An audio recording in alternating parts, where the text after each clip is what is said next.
Hey, World Entertainment. And have you ever asked yourself the question, how do so many film studios and even TV productions start actually losing so much money and just have these shows that come out and fail all the time? You really have to sit back and go, how does this happen? How are they losing so much money? How are they bleeding subscribers? How is this happening and that happening? Well, when it comes to Paramount, we're clearly getting the answers because they're showing us exactly how they are burning money without actually having anything in return. Because Star Trek Starfleet Academy, the other Discovery spin-off that nobody wants, nobody's asked for, nobody's excited about, it's been renewed for a second season. Wrap your head around that for a second. It's been renewed for a second season.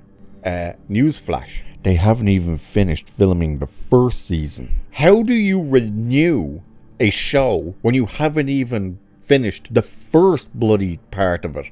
This is how Paramount is absolutely hemorrhaging money all the time. So check this out. Paramount Plus has officially renewed its upcoming original series Star Trek Starfleet Academy for a second season, even as season 1 continues production in Toronto. The announcement was made during the Star Trek Universe panel at New York Comic Con, where Emmy Award winner Tatiana Maslany, get this, they say Orphan Black instead of She-Hulk, interesting, was revealed as a recurring guest star for the first season. Whoop-de-doo. Who cares? How do you come out? You haven't even finished filming a first season.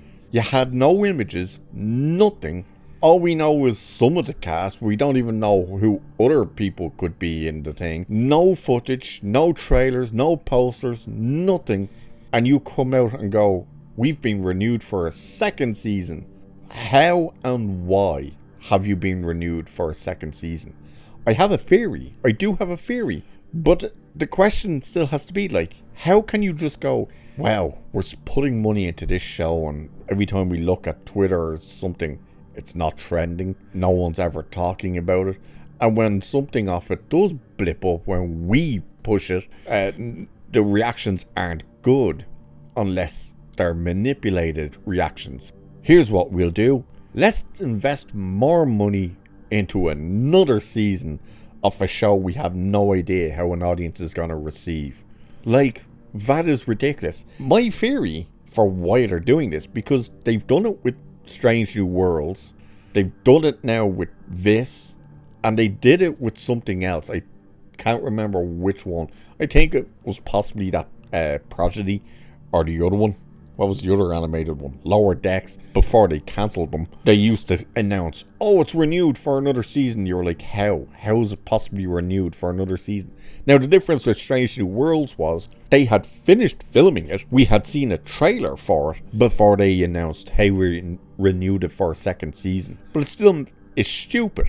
My theory is that they probably have in Alex Kurtzman's contract that he gets to make only a certain amount of these projects before he's pretty much done. In terms of, if they get him to a certain number, they can basically go, well, you've reached your number, we're not renewing the contract. And I think that's why they keep just re-upping shows before they even complete shows. It's like, let's just get him to that number as quick as possible.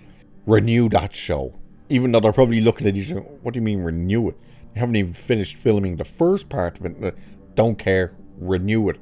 That way we get them closer to that number so we can get them the hell out of here. Because it is vastly known that Alex Kurtzman burns through money like it's free. He truly does. That's one of the reasons that Hawaii Five-0 got axed. Basically was that they just said Kurtzman just starts spending so much money on it.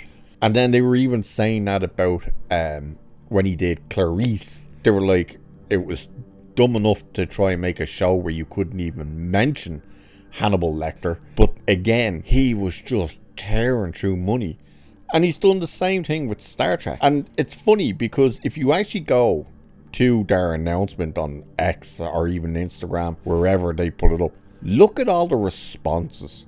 Because they're not like, oh, this is great news and stuff. They are all literally, how the hell are you renewing a show that we haven't even seen a frame of footage of a first season? And all the other ones are, we don't want more Discovery spin-offs. We want Star Trek Legacy. Yeah, that's the other one. And remember this about Legacy, which was never officially called Legacy. I think it was the fans who started calling it Legacy. By the way, if anyone's going, what the hell was Star Trek Legacy? That was going to be the show with Seven of Nine and Jack Crusher and stuff on what was the Titan and got rechristened to Enterprise. The follow-on from season 3 of Picard. What happened there was Alex Kurtzman and Akiva Goldman pissed off. They lost all interest in Picard. They handed it to Terry Matalas and just went, have at it, we don't care.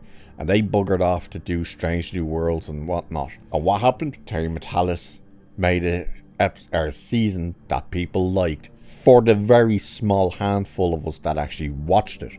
Now, it still had issues. You know, the bad language, still very unnecessary to be in there.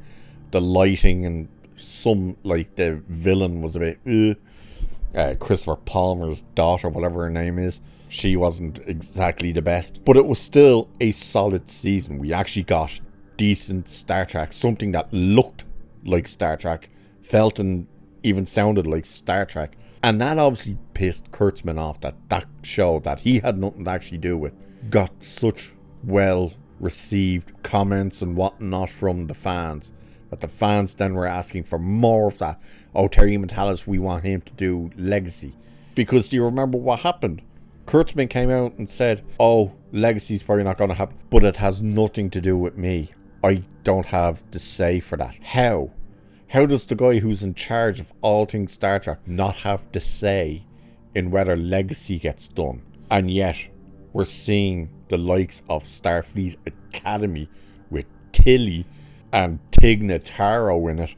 A spin-off, another spin-off I should say, from Discovery, getting a second season before they've even filmed the first season. Like, come on. I think Strange New Worlds has its fourth season greenlit already and renewed before we even have a third season out. Like, this is how stupid this is. But because it was something that worked, that he wasn't involved with, that clearly pissed him off, and he came out and immediately shut down Star Trek Legacy's chances, but tried to say, oh, that's nothing to do with me, I don't have any say in what happens with that. So instead we're getting shit like this, and not to mention shit like this. Yeah, because they showed the posters, the character posters for Section 31. Look at this goddamn garbage. What the hell is it? I want to do a test. Now, I wouldn't be able to do it on YouTube because we're all fans of this stuff. We could all try it somewhere else. Take them posters and remove Star Trek off it and Section 31 off it. So just have the characters themselves and show those posters to people and ask them what they think that is. Because I guarantee you, not one goddamn person would say, oh, that's Star Trek. They would be looking at it going, I don't know, some sort of knockoff Guardians of the Galaxy, I don't know. Like, what the hell is that? That's not Star Trek. What's this one doing with bubblegum? Oh my Christ. Please put the thing out of its misery already, will yous? Star Trek Section 31. Look at it. Good Christ. And then Starfleet Academy with the ever-growing and weight Tilly, who's gonna be at the Academy in a show nobody wants, nobody cares about. And you notice they've announced all this shit. Those posters for Section 31, the renewal for Starfleet Academy, and none of it is trending. None of it is trending online. You don't find it on Twitter, nowhere. It does not trend because nobody cares. Starfleet Academy is not going to be bringing any new subscribers to Paramount Plus whatsoever. Fact, it might lose them some, who knows. But there you go. That is probably how studios like Paramount and stuff are in such trouble and dire straits, because they're renewing shit that nobody wants, nobody asked for, nobody cared about before they even filmed the first part of it. Ridiculous. So with that, I shall leave it there for this one. Cheers, and I shall catch you in the next one.